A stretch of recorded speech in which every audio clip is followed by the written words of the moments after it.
Hey ladies, today's video is just for you. I'm talking all about intermittent fasting and how it's affected by your menstrual cycle and more specifically the week of PMS.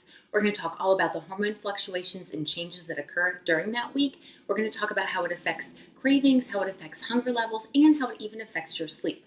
Plus, I'm going to give you a game plan of things that you can do to help make these changes even easier. And we're going to talk about the one thing you never want to do during that PMS week. I've got a lot of great information in today's video, so let's get into it. Lesson 21 is intermittent fasting in your menstrual cycle. In this lesson, I'm sharing how often you should adjust your fasting window and the 1 week when you shouldn't plan to make any changes and definitely don't start a new or a longer fast. We're going to be chatting about how your hormones and PMS interfere with your fasting efforts, including what to expect and how you can be prepared so you don't get sidetracked. And as always, we're going to be covering the science and physiology behind what your body is experiencing. So I like to say every 4 to 6 weeks is a great time to reevaluate and adjust your fasting window. If you're just starting out and you're at a 12-12 window, you can keep it on the 4-week end.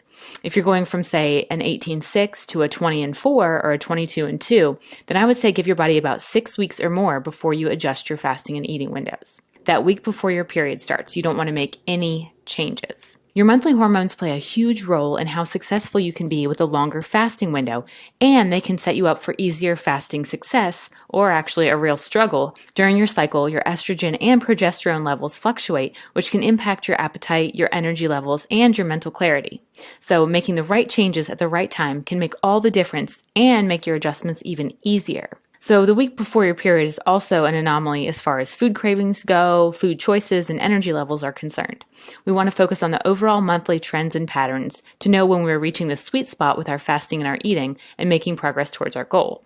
Hormonal fluctuations associated with your menstrual cycle influence eating behavior, appetite control, energy levels, and quality of sleep.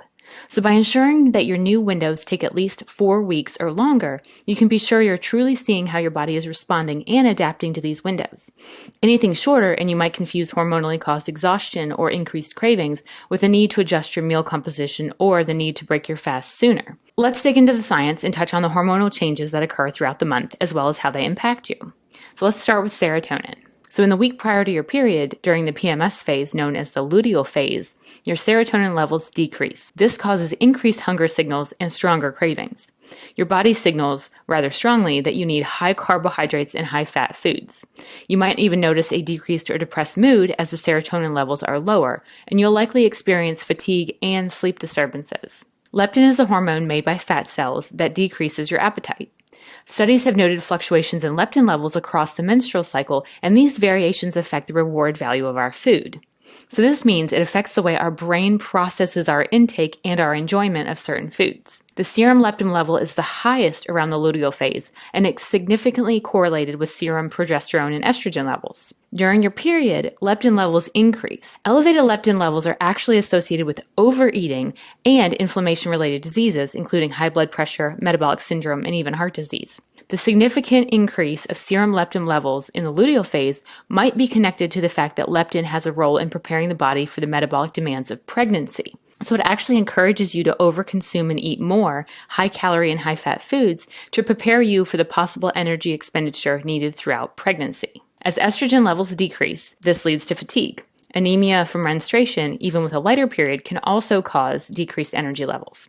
Progesterone levels rise, which causes an increase in body temperature, which has been shown to lead to more fragmented sleep, therefore lack of energy and mental clarity the next day. Melatonin levels decrease during this time, and we know that melatonin is a hormone essential to the regulation of our circadian rhythms and regular sleep patterns.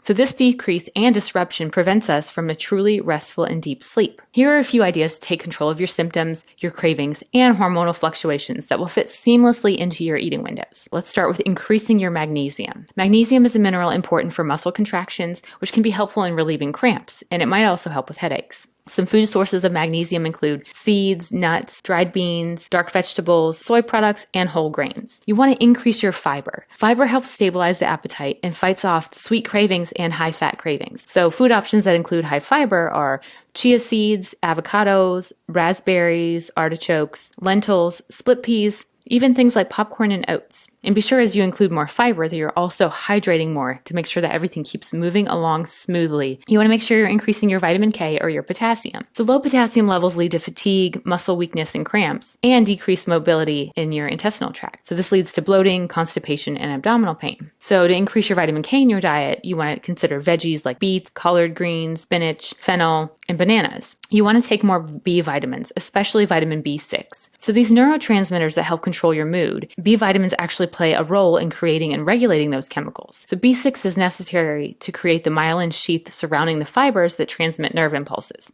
And it's important to make serotonin. Serotonin levels decrease during the PMS period. So great sources of B vitamins include things like tuna, turkey, beef, chicken, and salmon, as well as sweet potatoes and spinach. Now is also a great time to cut back on your caffeine. Caffeine is known to constrict blood vessels, which can cause cramps. So if you can, cut down on your caffeine in like coffee, tea, energy drinks, even some desserts. Another great option is to replace some of your usual caffeine beverages with decaffeinated or herbal teas that have no caffeine, or even flavored sparkling water. You also want to watch your sodium intake during this time. Bloating and increased sodium intake can be triggered by water retention. A general guideline is to limit your sodium intake to 2,300 milligrams or less a day, especially in the days leading up to your period. All right, and finally, you want to avoid simple carbs. Complex carbs are great because complex carbs help boost the feel-good chemical serotonin, which gives you a steady stream of energy. So try to have some complex carbs at every meal or as a snack to balance your blood sugar levels. So good complex carbs are found in whole grains, certain fruits and vegetables,